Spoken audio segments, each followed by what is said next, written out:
It pains me to say that there are unruly tongues among church members. There are false tongues that feed on mischief. There are sly, whispering tongues. There is tattling, impertinent meddling, adroit quizzing. Among the lovers of gossip, some are actuated by curiosity, others by jealousy, many by hatred against those through whom God has spoken to reprove them. All these discordant elements are at work. Some conceal their real sentiments, while others are eager to publish all they know or even suspect of evil against another. I saw that the very spirit of perjury that would turn truth into falsehood, good into evil, and innocence into crime is now active. Satan exults over the condition of God's professed people. While many are neglecting their own souls, they eagerly watch for an opportunity to criticize and condemn others. All have defects of character, and it is not hard to find something that jealousy can interpret to their injury. Now, say these self-constituted judges, we have facts. We will fasten upon them an accusation from which they cannot clear themselves. They wait for a fitting opportunity and then produce their bundle of gossip and bring forth their tidbits. In their efforts to carry a point, persons who have naturally a strong imagination are in danger of deceiving themselves and deceiving others. They gather up unguarded expressions from another, not considering that words may be uttered hastily and hence may not reflect the real sentiments of the speaker. But those unpremeditated remarks, often so trifling as to be unworthy of notice, are viewed through Satan's magnifying glass, pondered and repeated until molehills become mountains. Is it Christian charity to gather up every floating report, to unearth everything that will cast suspicion on the character of another, and then take delight in using it to injure him? Satan exults when he can defame or wound a follower of Christ. He is the accuser of our brethren. Shall Christians aid him in his work? God's all-seeing eye notes the defects of all and the ruling passion of each, yet he bears with our mistakes and pities our weakness. He bids his people cherish the same spirit of tenderness and forbearance. True Christians will not exult in exposing the faults and deficiencies of others. They will turn away from vileness and deformity, to fix the mind upon that which is attractive and lovely. To the Christian, every act of fault-finding, every word of censure or condemnation is painful. The spirit of gossip and tale-bearing is one of Satan's special agencies to sow discord and strife, to separate friends, and to undermine the faith of many in the truthfulness of our positions. Brethren and sisters are too ready to talk of the faults and errors that they think exist in others, and especially in those who have borne unflinchingly the messages of reproof and warning given them of God. The children of these complainers listen with open ears and receive the poison of disaffection. Parents are thus blindly closing the avenues through which the hearts of the children might be reached. How many families season their daily meals with doubt and questionings? They dissect the characters of their friends and serve them up as a dainty dessert. A precious bit of slander is passed around the board to be commented upon not only by adults but by children. In this God is dishonored. Jesus said, "Inasmuch as ye have done it unto one of the least of these, my brethren, ye have done it unto me." Matthew 25-40. Therefore Christ is slighted and abused by those who slander his servants. The names of God's chosen servants have been handled with disrespect, and in some cases with absolute contempt, by certain persons whose duty it is to uphold them. The children have not failed to hear the disrespectful remarks of their parents in reference to the solemn reproofs and warnings of God's servants. They have understood the scornful jests and depreciatory speeches that from time to time have met their ears, and the tendency has been to bring sacred and eternal interests in their minds on a level with the common affairs of the world. What a work are these parents doing in making infidels of their children, even in their childhood? This is the way that children are taught to be irreverent and to rebel against heaven's reproof of sin. Spiritual declension can but prevail where such evils exist. These very fathers and mothers, blinded by the enemy, marvel why their children are so inclined to unbelief and to doubt the truth of the Bible. They wonder that it is so difficult to reach them by moral and religious influences.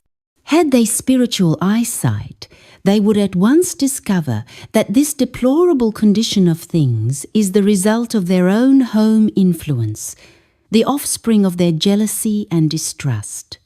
Thus, many infidels are educated in the family circles of professed Christians.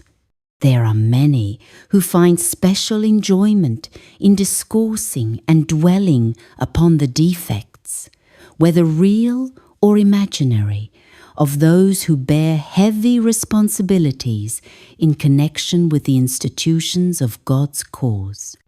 They overlook the good that has been accomplished, the benefits that have resulted from arduous labor and unflinching devotion to the cause, and fasten their attention upon some apparent mistake, some matter that, after it has been done and the consequences have followed, they fancy could have been done in a better manner with fairer results, when the truth is, had they been left to do the work, they would either have refused to move at all under the attending discouragements of the case, or would have managed more indiscreetly than those who did do the work, following the opening of God's providence. But these unruly talkers will fasten upon the more disagreeable features of the work, even as the lichen clings to the roughness of the rock. These persons are spiritually dwarfed by continually dwelling upon the failings and faults of others. They are morally incapable of discerning good and noble actions, unselfish endeavors, true heroism, and self-sacrifice.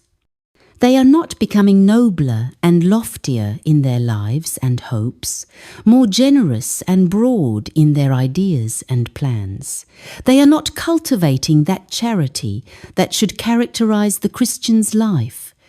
They are degenerating every day and are becoming narrower in their prejudices and views. Littleness is their element, and the atmosphere that surrounds them is poisonous to peace and happiness.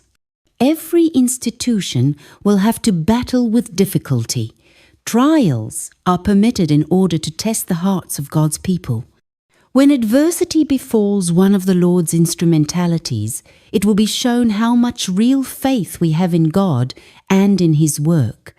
At such a time, let none view matters in the worst light and give expression to doubt and unbelief. Do not criticize those who carry the burdens of responsibility. Let not the conversation in your homes be poisoned with criticism of the Lord's workers. Parents who indulge this criticizing spirit are not bringing before their children that which will make them wise unto salvation. Their words tend to unsettle the faith and confidence not only of the children, but of those older in years. The managers of our institutions have a most difficult task to maintain order and to discipline wisely the youth under their care. The members of the church can do much to stay up their hands. When the youth are unwilling to submit to the discipline of the institution, or in any matter of difference with their superiors, are determined to have their own way, let not parents blindly sustain and sympathize with their children. Better, far better might your children suffer, better lie in their graves, than be taught to treat lightly the principles that lie at the very foundation of loyalty to truth, to their fellow beings, and to God. Would all professed Christians use their investigative powers to see what evils needed to be corrected in themselves, instead of talking of others' wrongs, there would be a more healthy condition in the church today. Some will be honest when it costs nothing, but when policy will pay best, honesty is forgotten. Honesty and policy will not work together in the same mind. In time, either policy will be expelled and truth and honesty reign supreme, or, if policy is cherished, honesty will be forgotten. They are never in agreement. They have nothing in common. One is the prophet of Baal. The other is the true prophet of God. When the Lord makes up his jewels, the true, the frank, the honest will be looked upon with pleasure. Angels are employed in making crowns for such ones, and upon these star-gemmed crowns will be reflected with splendor the light which radiates from the throne of God. The Lord is testing and proving his people. You may be just as severe and critical with your own defective character as you please, but be kind, pitiful, and courteous toward others. Inquire every day, am I sound to the core, or am I false-hearted? Entreat the Lord to save you from all deception on this point. Eternal interests are involved. While so many are panting after honor and greedy of gain, do you, my beloved brethren, be eagerly seeking the assurance of the love of God and crying, "Who will show me how to make my calling and election sure?" Satan carefully studies the constitutional sins of men, and then he begins his work of alluring and ensnaring them. We are in the thickest of temptations, but there is victory for us if we fight manfully the battles of the Lord. All are in danger. But if you walk humbly and prayerfully, you will come forth from the proving process more precious than fine gold, even than the golden wedge of Ophir. If careless and prayerless, you will be a sounding brass and a tinkling cymbal.